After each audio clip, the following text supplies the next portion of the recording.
জায়নামাজে কাবা ঘরের ছবি থাকলে সেখানে পা রাখলে গুনাহ হবে কি না?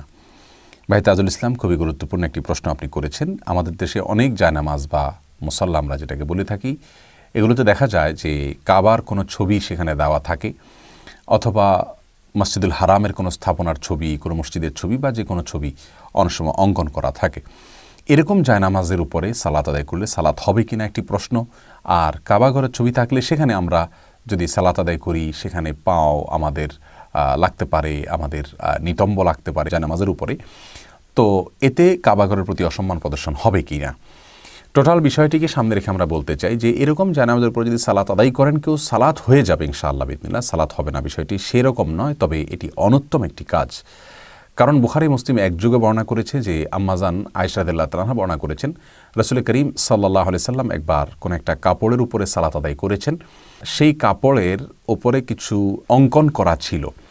নবী আলাইহিস সালাম সালাত শেষ করার পরে বললেন যে এই কাপড় নিয়ে যাও, তোমরা আরেকটি কাপড় নিয়ে আসো যেটা ফ্রেশ থাকবে, কোনো অঙ্কন করা কোনো কিছু থাকবে না। তো তিনি কাপড়টিকে পরিবর্তন করে এনেছিলেন। কারণ হিসেবে উল্লেখ করেছেন যে এটি আমার সালাতের মনোযোগকে নষ্ট করছিল। অতএব হাদিস থেকে আমরা স্পষ্ট একটা ধারণা পেলাম যে আমরা যদি জায়নামাজ ব্যবহার করতে হয় তাহলে সেই জায়নামাজটা ফ্রেশ থাকা উচিত। আমাদের মনোযোগকে আল্লাহ সুবহানাহু ওয়া তাআলার দিকে, সালাতের দিকে, কি পড়ছি আমরা সেদিকে নিবদ্ধ রাখবার স্বার্থে।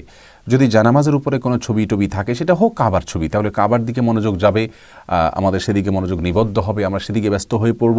আমাদের সালাতের মূল যে খুশু থাকা উচিত, মনোযোগ থাকা উচিত, কি পড়ছি কি না পড়ছি, কি বলছি, সূরা কেরাতগুলো কি বলছি, আল্লাহ সুবহানাহু ওয়া তাআলার প্রতি মনোনিবেশ থাকা দরকার, সেটার ঘাটতি হবে। এমনকি কাবার ছবির মাধ্যমেও যদি সেটার ঘাটতি হয় তাহলে সেটা প্রশংসনীয় নয়। এজন্য ফ্রেশ জায়নামাজের উপর আমাদের সালাত আদায় করা উচিত। এটা হলো প্রথম কথা। দ্বিতীয়ত বিষয় হলো, আমরা জানি যে খ্রিস্টানরা তাদের ধর্ম বিশ্বাস থেকে তারা ক্রুশ এর ছবি অঙ্কন করে রাখে তাদের বিভিন্ন ইবাদতখানাতে, তাদের বিভিন্ন উপাসনালয়ে, ওয়ালে, ভেতরে, বাইরে, এটাকে সিম্বল হিসাবে তারা এঁকে রাখে। আমরা আমাদের জায়নামাজে যেখানে আমরা সালাত আদায় করছি, আল্লাহ সুবহানাহু ওয়া তাআলাকে সিজদা করছি, আমরা কিন্তু কাবাকে সিজদা করছি না। সেখানে যদি কাবার ছবি অঙ্কন করা থাকে তাহলে হুবহু খ্রিস্টানদের মতো ওইরকম হয়ে যাচ্ছে, বিষয়টা সেরকম না, কিন্তু কিছুটা দৃশ্য তো সেরকম হচ্ছে যে আমরাও একটা কাবাগরের সিম্বলকে আমাদের জায়নামাজে আমরা রেখে দিচ্ছি, যেটা কিন্তু ইসলামের আকীদা এবং বিশ্বাসের সঙ্গে যায় না। আমরা সিজদা করছি আল্লাহকে, কাবাকে নয়।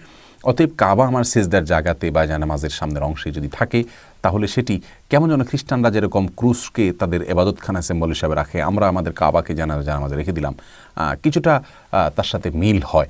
অতএব সেটা করা উচিত নয়। আর তৃতীয়ত হলো, জায়নামাজের মধ্যে যদি কাবার ছবি থাকে তাহলে সেখানে আমাদের পাও কখনো না কখনো টাচ হবে, ঘুরে যখন বসবো তখন তার উপরে বসতে হবে। তো কাবা ঘরের প্রতি কিছুটা, তার ছবির প্রতি অসম্মান হলে সেটা কাবা ঘরের প্রতিও কিছুটা অসম্মান হয়ে যায়।